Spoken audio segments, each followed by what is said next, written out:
Hello students. So as we were discuss about the structure of atom, और जो आज का हमारा टॉपिक है that is called the quantum mechanical model. So quantum mechanical model की जरूरत क्यों पड़ी, सबसे पहले उस पर बात करते हैं. Actually Bohr model was really successful. बहुत उन्होंने अच्छा एक्सप्लेन किया. काफी चीजें जो थी जो अब तक नहीं पता थी, यानी कि स्टेबिलिटी है या स्पेक्ट्रम है, वो उन्होंने बहुत अच्छे से एक्सप्लेन किया.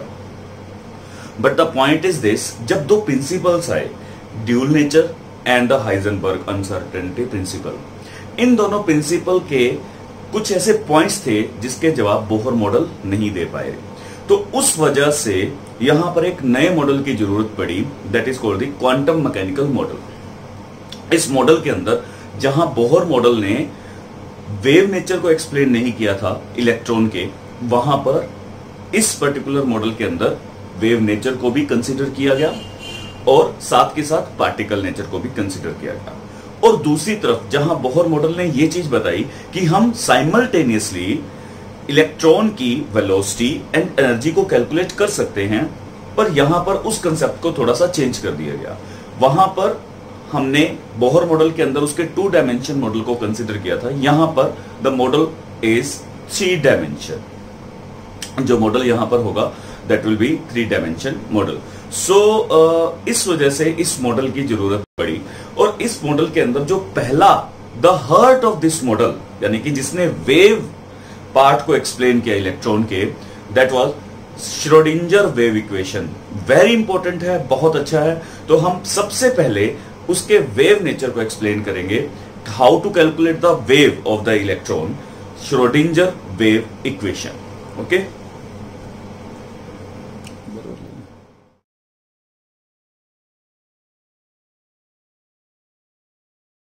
सो here is the Schrodinger wave equation. ये श्रोडिंगर वेव इक्वेशन है which is considered to be as the heart of the quantum mechanical model. It helps to calculate the wave of the electron. इसने wave of the electrons, either we can if we want to calculate the wave of any particles, हम इस equation की help से बहुत easily उसको calculate कर सकते हैं. तो यहाँ जितने भी चीजें हैं हम एक बार एक एक करके सबको समझते हैं और फिर इस इक्वेशन को समझते हैं कि क्या है. सो फर्स्ट ऑफ ऑल यदि मैं स्पेसिफिकली इसकी बात करूं, so that will B double differential. इसको क्या बोलेंगे? Double differential with respect to x, that is the mathematical operator. Double differential of xi with respect to x, that is the double differentials of xi with respect to y, double differential of xi with respect to z. तो ये तीनों के तीनों हमारे coordinates हैं. Coordinates are x, y and z. Means तीनों के तीनों कोऑर्डिनेट्स के अंदर इलेक्ट्रॉन कहीं भी है तो वहां से हम वेव को इस फॉर्म में कैलकुलेट करेंगे. क्लियर? तो xi, what is xi? xi is considered to be as wave function. इसको क्या बोलते हैं हम? Wave function. xi, that is xi. So यहां x स्क्वायर है, y स्क्वायर है, z स्क्वायर है, means with respect to x, with respect to y, with respect to z. So that is considered to be as curly. It is a mathematical tool, curly square. जब हम double differential की बात करते हैं तो हम curly का इस्तेमाल करते हैं. D is the single differential, और जब इसका भी डिफरेंशियल कर देते हैं then we will use curly. So curly square, like it is considered to be as curly.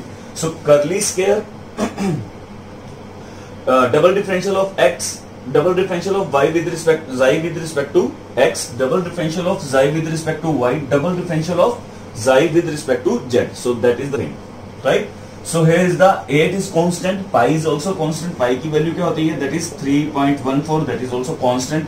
M is the mass of electron. If we are talking about electron, तो यहाँ पर क्या आ जाएगा? Mass of electron, which is constant, जो constant है. H is the Planck's constant. We know that. That is the Planck's constant. ये Planck's constant है. And what about E? E is the total energy. That is the total energy. Total energy of the electron. And V is the potential energy. V यहां पर क्या है? Potential energy है. So this is the thing जो यहां पर चीजें use हुई है. With the help of this we can easily calculate the wave of the electron. हम यहाँ पर वेव ऑफ द इलेक्ट्रॉन को बहुत इजीली कैलकुलेट कर सकते हैं, बहुत इंपॉर्टेंट इक्वेशन है। नाउ इस इक्वेशन को समझने के लिए इसको डिड्यूस कर दिया गया कुछ एक टाइप के अंदर। Let us discuss.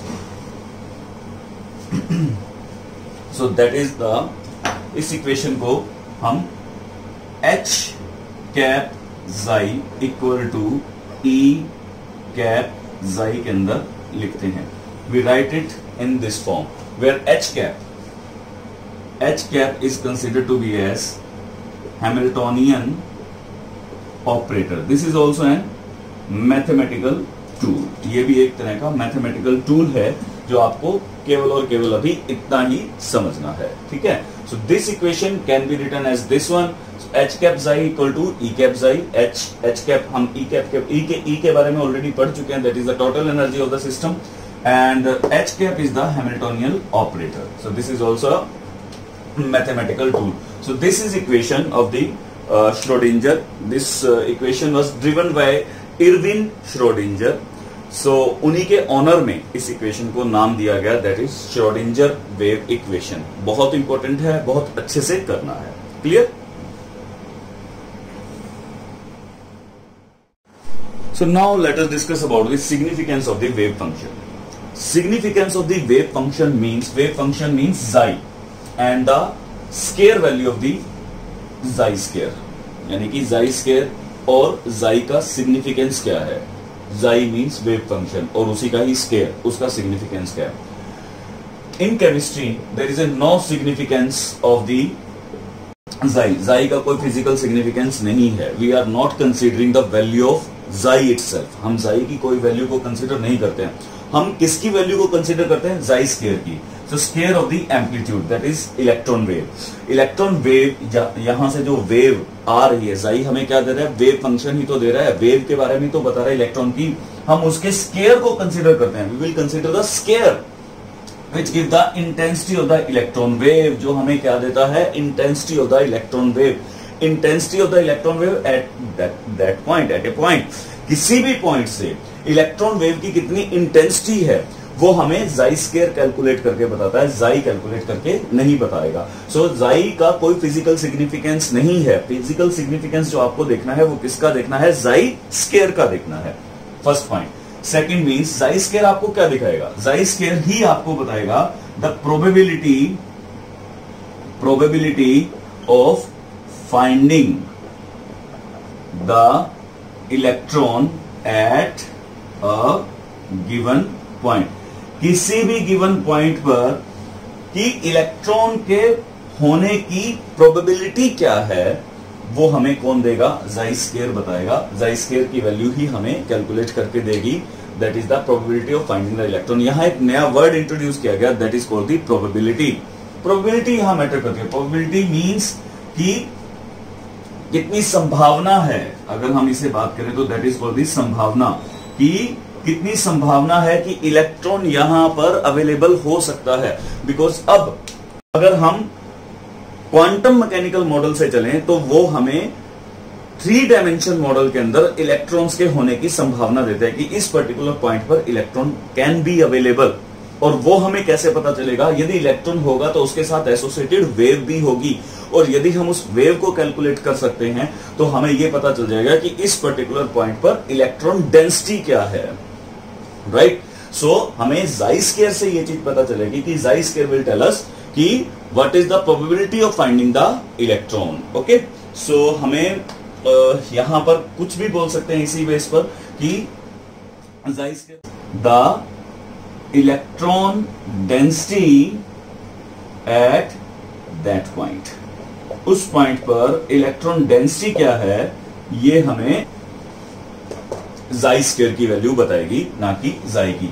So in short यदि हम इसको सम अप करें तो सिंपल सी बात कह सकते हैं कि जाई यानी कि wave function itself does not have any significance. तो सिग्निफिकेंस किसका है? सिग्निफिकेंस है जाई स्केयर का। Psi square will give us the intensity of the electron wave. ये हमें intensity of the electron wave के बारे में बताता है, ठीक है।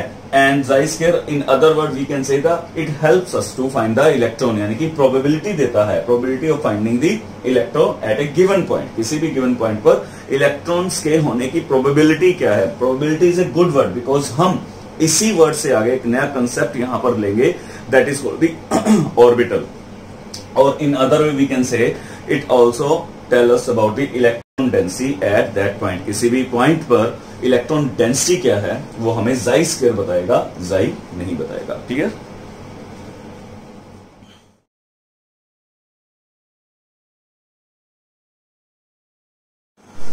So the next important topic is called electron cloud. So electron cloud क्या है? फर्स्ट ऑफ ऑल हम इसकी डेफिनेशन को पढ़ते हैं और डेफिनेशन के बाद इस डायग्राम से हम इसे समझने की कोशिश करेंगे कि क्या है।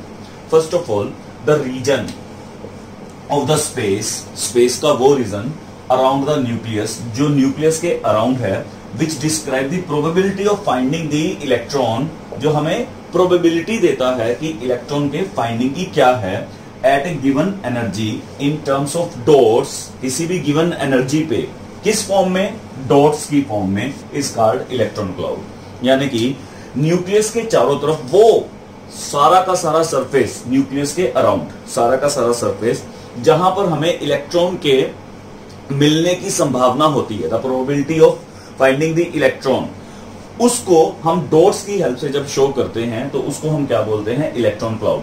सो यहां पर एक खास बात क्या है, आप इस पर्टिकुलर डायग्राम को देखकर सोचे होंगे कि यहां पर बहुत सारे इलेक्ट्रॉन्स आर अवेलेबल, यहां पर बहुत सारे इलेक्ट्रॉन्स है, पर ऐसा नहीं है। ये हाइड्रोजन एटम का, this is the diagram for the hydrogen atom, ये हाइड्रोजन एटम का है। अब क्वेश्चन ये उठता है कि हाइड्रोजन के अंदर तो एक इलेक्ट्रॉन होता है, तो फिर इतना सारा इलेक्ट्रॉन्स का कैसे हम यहां पर देख पा रहे हैं जो काउंटलेस है। एक्चुअली ये इलेक्ट्रॉन एक ही है, इसकी बहुत सारी पिक्चर्स ली गई, बहुत सारी, और उन सब पिक्चर्स को इस तरीके से ज्वाइन किया गया, और ज्वाइन करने के बाद जो हमें स्ट्रक्चर दिखी वो कुछ इस तरीके की स्ट्रक्चर थी। इसका मतलब क्या था कि इलेक्ट्रॉन जो है वो एटम के अंदर कहीं भी 3 डायमेंशनल स्पेस के अंदर कहीं भी मूव कर सकता है, उसका कोई फिक्स पाथ है ही नहीं, जो कि बोहर मॉडल के अंदर फिक्स पाथ बताया गया था। तो यहां पर वो चीज हमें साफ पता लग रहा है कि वैसी कोई चीज नहीं है। तो उस वजह से जब इसकी पिक्चर्स को ज्वाइन किया गया तो हमें कुछ इस तरीके का डायग्राम मिला। तो इसी डायग्राम को हम बोलते हैं दैट इज द, जो इलेक्ट्रॉन, जो एक इलेक्ट्रॉन जो जगह जगह पर किसी भी पार्ट पर मूव कर रहा है न्यूक्लियस के अराउंड से, दिस इज द न्यूक्लियस। ये क्या है? न्यूक्लियस है, और ये सारा का सारा इलेक्ट्रॉन क्लाउड है, जो इलेक्ट्रॉन जो उस 3 डायमेंशन स्पेस में अराउंड द न्यूक्लियस मूव किया है। ठीक है, तो यहां पर सबसे ज्यादा, क्योंकि न्यूक्लियस के ऊपर पॉजिटिव चार्ज होता है और इलेक्ट्रॉन के ऊपर नेगेटिव चार्ज होता है, तो नेचुरली है कि जो इलेक्ट्रॉन है वो न्यूक्लियस के चारों तरफ सबसे ज्यादा मूव करेगा, यानी कि उसके आसपास ही रहेगा। ठीक है, वो कहीं भी मूव कर सकता है, तो हमें उसकी प्रोबेबिलिटी है कि ये न्यूक्लियस के अराउंड ही 3 डायमेंशन स्पेस में कहीं भी मिल सकता है, किसी भी एक एनर्जी पार्ट के अंदर।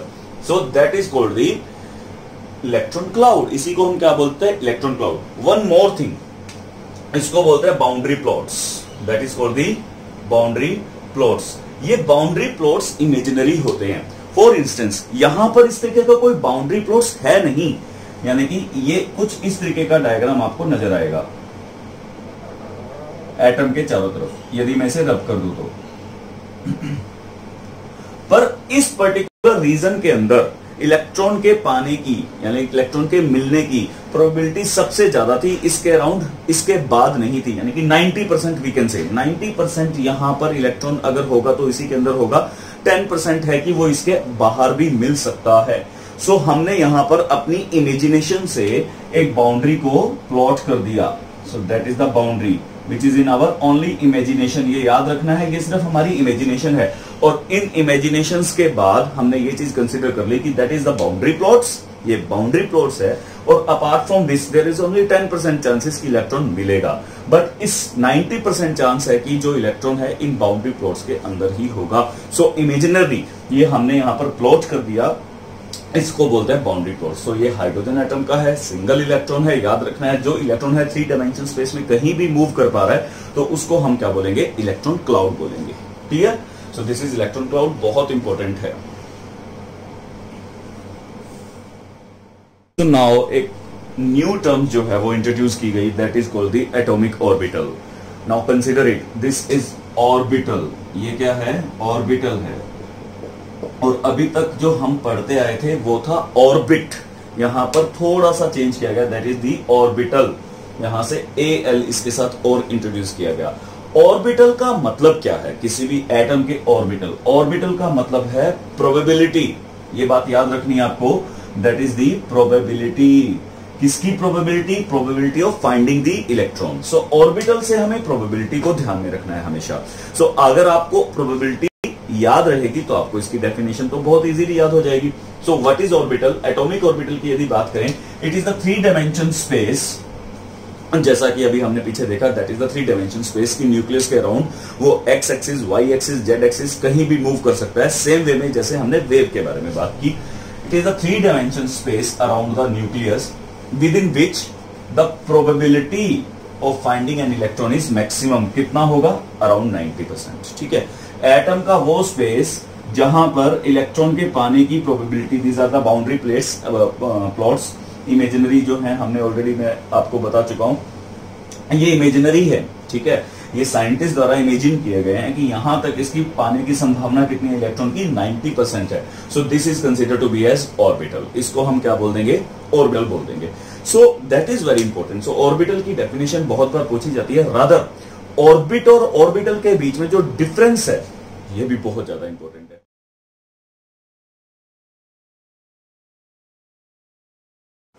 So now we will discuss about the difference between the orbit and the orbital. ये बहुत इंपॉर्टेंट डिफरेंस है और बहुत बार पूछा गया है एग्जाम के अंदर। सो इसको बहुत अच्छे से समझना है एक एक पॉइंट को। यहां पर फॉर कन्वीनियंट मैंने सिर्फ ऑर्बिट के सारे पॉइंट्स को मेंशन कर दिया ताकि हम उसके साथ एक कंपैरिजन कर सकें कि ऑर्बिटल के अंदर वो चीज क्या होगी। ओके, तो हमें ऑर्बिट के बारे में ऑलरेडी जो हम स्टडी कर चुके हैं, हम सारी की सारी बातें वही करेंगे और ऑर्बिटल के अंदर जो डिफरेंस है हम सिर्फ उसके बारे में बात करेंगे कि वो क्या है। So first of all the first point is it is the well defined circular path around the nucleus. As we have already discuss, ये डिस्क लाइक पाथ होते हैं जो न्यूक्लियस के अराउंड हम इस तरीके से रिप्रेजेंट करते हैं और हम बोलते हैं कि इलेक्ट्रॉन जो है वो यहां पर रिवॉल्व करता है around the nucleus. But what about the orbital, orbital तो ऐसा नहीं है। ऑर्बिटल जो है वो क्या है, that is the 3 dimension space है, 3 डायमेंशन स्पेस है around the nucleus where the probability of finding the electron is maximum. Around the nucleus where, this is the definition only, where the probability of finding the electron is maximum, जो वो क्या होगी, maximum होगी। First point is this, ये first point. ठीक है, second है it represent the planar motion. As we have already discuss, it is the 3 dimension, so we can say ये प्लेनर है तो ये क्या होगा, 3 डायमेंशनल मोशन होगा। ठीक है, it is not according to the dual nature and the uncertainty principle. It is according to, क्योंकि ये दोनों चीजों को फॉलो करता है, ये वेव कैरेक्टर को भी डिस्कस कर रहा है और ये पार्टिकल को भी डिस्कस कर रहा है। It is according to dual nature and uncertainty principle, ये दोनों के अकॉर्डिंगली है। ठीक है, फोर्थ पॉइंट है all orbit are circular and disc like. ये पॉइंट है जो हम आगे जाके पढ़ेंगे ऑर्बिटल के बारे में, कि सभी के सभी ऑर्बिटल जो होते हैं उनका शेप एक जैसा नहीं होता। ठीक है, जैसे यहां पर बोला हुआ डिस्क लाइक मींस ये सर्कुलर होते हैं। ठीक है, बट ऐसा नहीं है, ऑर्बिटल के केसेस में सर्कुलर नहीं होते हैं। हर ऑर्बिटल की जो शेप होती है वो डिफरेंट होती है। Different orbitals have different shapes. ये हम आगे स्टडी करेंगे। लाइक ऑर्बिटल्स हैं एस, पी, डी, एफ, ये सारे के सारे हम ऑर्बिटल्स की स्टडी करने वाले हैं। एस स्फेरिकल होता है, पी डम्बल्ड शेप होता है, डी डबल डम्बल्ड होता है, इसी तरीके से एफ होता है। ये तो ये सारे के सारे हैं डिफरेंट शेप्स होते हैं, इन सबकी डिफरेंट शेप्स होती है। But about fifth, do not have any directional characteristics. So all have directional characteristics except S orbital. S orbital का नहीं होता, एस ऑर्बिटल के अलावा सभी का ही होता है, ठीक है, क्योंकि एस स्फेरिकल शेप होता है इस वजह से, ठीक है। So maximum number of electron, ये बहुत इंपॉर्टेंट है। मैक्सिमम नंबर ऑफ इलेक्ट्रॉन जो है वो एक ऑर्बिट में कितने हम कैसे कैलकुलेट कर सकते हैं, with the help of formula 2n², where n is the number of orbit. जिस भी ऑर्बिट की बात कर रहे हैं हम वहां पर n की वैल्यू पुट करके, जैसे अगर हमने फर्स्ट ऑफ ऑल 2n² के अंदर फर्स्ट ऑर्बिट की बात करनी है तो n की वैल्यू को हमने फर्स्ट 1 पुट कर दिया तो दैट विल बी 2, तो फर्स्ट में 2 आएंगे, सेकंड में 8 आएंगे, थर्ड में 18 आएंगे। हमने इसी हिसाब से इसको कैलकुलेट किया हुआ है। तो बट ऑर्बिट के अंदर how many maximum electron can be accommodate, only 2 electron, only 2 electrons can be accommodate in one orbital. एक ऑर्बिटल के अंदर केवल और केवल 2 ही इलेक्ट्रॉन एकोमोडेट हो सकते हैं। So these are the 6 important points for the orbitals. First of all ये प्रोबेबिलिटी है, जैसा कि आपको बताया कि ऑर्बिटल मींस प्रोबेबिलिटी। किसकी probability of finding the electron in 3 dimension space. Planar motion था, ये 3 डायमेंशन है, वो हमारी डेफिनेशन में ही आया हुआ है। It is not according to the dual nature and Heisenberg uncertainty principle, it is according with the dual nature and Heisenberg principle. All orbital are circular and disc-like. It is not disc-like. सभी की shape different होगी। S, P, D, F all have the different shape. ये हम point आगे करेंगे इस पे। Do not have any directional characteristics, have the directional characteristics except S. S spherical होता है तो इस वजह से उसका कोई directional characteristics नहीं होता है। एक ऑर्बिट के अंदर मैक्सिमम 2n² के अंदर हम उसको कैलकुलेट कर सकते हैं कि 32 इलेक्ट्रॉन्स मैक्सिमम आ सकते हैं, बट यहाँ पर मैक्सिमम 2 इलेक्ट्रॉन एकोमोडेट कर सकते हैं। सो this is very important points, आपको अच्छे से करने हैं और ये डिफरेंस भी बहुत इंपॉर्टेंट है, ठीक है।